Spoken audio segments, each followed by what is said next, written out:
I've been building stuff for the past 17 years. A lot of stuff. 25,000 hours worth of stuff, to be exact. I kept a record. You know, they say you need 10,000 hours to become an expert at something. Well, by that math, I guess there's a tipping point where I kind of started beating on a dead horse. One might also argue that the imposter syndrome that keeps me humble is warranted, as there's always someone with a lot more experience than me in any particular niche. I truly feel that the more I learn, the more I don't know. As knowledge expands, you can picture this like a sphere of light in the darkness, so does the surface area to the unknown. The more you learn, the stronger your conviction that you're ignorant. For the rest of this video to make any sense, here's a short recap of skill shapes. When you have decent knowledge spanning multiple fields, you're called a generalist or a dash-shaped expert. When you have deep knowledge in one particular niche, you're an I-shaped expert. When you're a generalist and an I-shaped expert in one area, you've guessed it, you're a T-shaped expert because the I and the dash overlap. Very creative stuff. And when you have deep knowledge in multiple fields, you're an M-shaped expert or a comb-shaped expert if you're really focused on never having any personal life. But I digress. After so many projects and 10 years as CTO, I'm probably an M-shaped expert by now. I don't know and I don't care. I've always been focused on building stuff, not adding imaginary legs to my imaginary expert shape. Most of the things I built were daunting. I studied a PHP framework and decided to build my own from scratch. I really liked a browser game, so I decided to clone it, to make it my own. But better, larger, and fully customizable. I built crazy things in programming languages I didn't know very well before starting. I built even crazier things in programming languages I didn't know at all at the beginning of the project. And through it all, I've learned not 6, but 5 insights that I want to share with you today. This will hopefully aid you in building wonderful stuff of your own. Number 1. If you can imagine it, you can build it. This goes back to applying first principles reasoning. The best shortcut or tool I have found useful for this is the following question. Is there a law of nature forbidding this? Notice that I didn't say a thing about government laws, taboos, social norms, etc. In other words, I don't care if it's illegal or immoral or just weird. Is there a law of physics that forbids this thing's existence? If the answer is a categorical no, then it can be built. You name it. A very tall building, a super long bridge, a really massive rocket, universal basic income. As long as the math checks out and you're not breaking the speed of light or some sort of universal constant, you're good to go. Here's an example. Can you build a website that generates $1 million per month in profit? It's not a difficult question. Just go back to first principles reasoning and ask yourself this.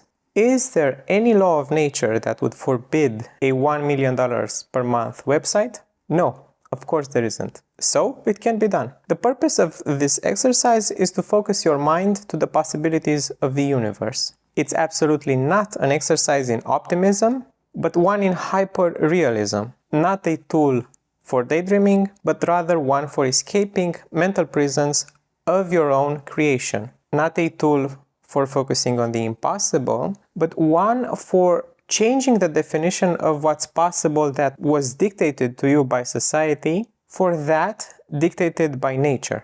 Your friends, your family, your coworkers, willingly or unwillingly, all say that's impossible far too easily and without deep thought. They say that it can't be done, or, quote, be realistic. It's very tempting to believe them and to confuse societal norms for actual laws of nature. It may be very difficult to build a $1 million per month business, that's for sure, but it's certainly possible, as long as it doesn't break the laws of nature.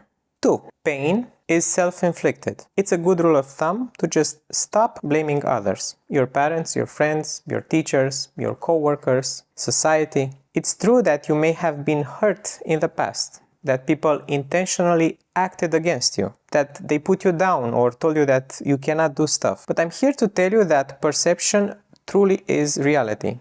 pain only persists as long as you allow it to take residence in your mind. When you want to start a new project or reach a very ambitious goal, the pain that's stopping you from moving forward is just an echo from your past. You can't change the past, but you can mute those echoes. When you're looking at a daunting task and you're feeling discouraged, that's because you're creating this wonderfully seductive movie. A great tragedy, in fact, that has you as the main character. A story that, although short and really unimaginative, ends in rivers of tears, as you convince yourself failure is the only possible outcome. Let's go back to first principles reasoning once more and borrow another tool. This time it's this question. Can a version of me in the infinite multiverse actually do this? That's the question. And it's a valid one. It's actually a real, honest, scientific inquiry. Its purpose is once more to focus your mind on absolute reality instead of seductive but self-destructive fiction. For example, can a version of you build a new web framework? Of course, that motherfucker is insane. They just don't know when to quit. Can a version of you do one more rep? Of course, that person's an animal. Can a version of you study one more hour? Of course, they are awesome. The question is powerful because it's so simple. Is there a version of me that could do this? And the answer is yes. It has to be, mathematically. That's what infinity means. Of course, the answer is yes. So now you can change that fiction. You can change the movie. Instead of following a sad character doomed to fail in a silly, unrealistic tragedy, you're now in the fucking multiverse, following an actual, scientifically accurate rendering of yourself, of your real self. And that person is amazing. Tragedy turns to a superhero movie with a simple return to first principles reasoning. Can a version of me do this?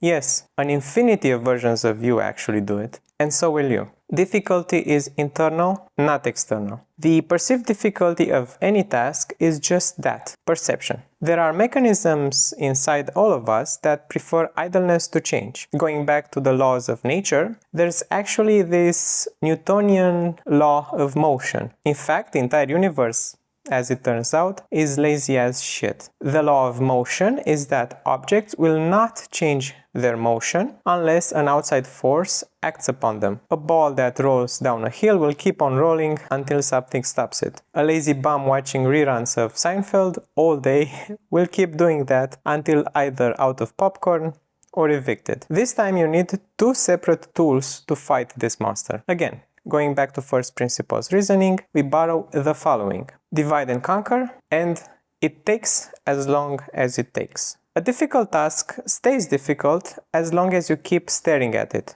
When you begin breaking it down into smaller tasks, well, you invariably reach your areas of competence. Here's an example. How to install WordPress may be daunting. Sure, but how to download a zip archive is within anyone's reach. A million questions on ChatGPT and Stack Overflow later, and there you have it. You've learned you didn't need to install WordPress to begin with, as you can use the free web version with one click. Notice something important here. You did need to go down a rabbit hole. You had to allow yourself to fall through the unpredictable and to keep diving through that problem until micro solutions became apparent. You divide and conquer, but you also allow yourself the time to explore. It takes as long as it takes will make any seemingly impossibly difficult task look doable, just as water erodes giant canyons with its elegant persistence. 4. Backtrack from success. This is a standalone tool. Just ask yourself, how does this thing look when it's done? Don't focus just on the desired outcomes, meaning revenue or whatever. That's a side effect. Focus on the technology, if that's what you're building, or focus on the shape. Let's say you want to get in shape. You want them abs. Backtrack from that. What does a day in your life actually look like? I mean, I get it, abs, nice. But what else? When do you get up in the morning? When do you go to sleep? Do you drink alcohol? How many reps do you do in a day? What is your diet? What is your daily schedule? Backtrack from that. Software examples are more complex and abstract, but let's just say backtrack from the features your customers love and ask yourself, who are those customers? What is my ICP or ideal customer profile? How did we acquire those customers? How did we lower the churn rate to be successful? Backtrack from success and you will find your way through analysis paralysis much sooner. 5. It's all about method acting. A quick recap of your tools. Is there a law of nature forbidding this? Can a version of me in the infinite multiverse actually do this? Divide and conquer. It takes as long as it takes. Backtrack from success. These tools all serve one purpose and one purpose only: to change your perspective, to shift your mind, to prepare you to embody the version of yourself that built the things you wish to build. In a very real sense, these are all steps to prepare you for the final tool, which is method acting. Just as some famous actors refuse to break character during filming, you should refuse to part with your identity as a builder until the project is done. You're no longer you. Insert silly description here. Oftentimes needlessly self-deprecating and humbling self-description, totally divorced from reality. Instead, you're the creator with a capital C. Don't confuse this tool with fake it till you make it, because you're actually not faking anything. Method acting to the role of the creator is actually your most valuable tool. Always remind yourself of this simple truth. Not a beautifully decorated lie, but the naked truth. As long as you're building a thing, you are a creator. And as a creator, you transcend the human condition. You're no longer that sad character you've clinged on for years. You're the hero of your own story. You're the multiverse version of yourself that actually built the thing. You're the creator that took as long as it took to break everything down to its atoms and build it back up. You're the builder that focused obsessively on the end result and got there through nothing but sheer will and determination, as if that end state was the home they missed dearly. Remember that there's no law of nature forbidding you from building anything. As long as you're creating, you're a creator, by definition. So act like it, and don't break character until the work is done. Thank you for watching.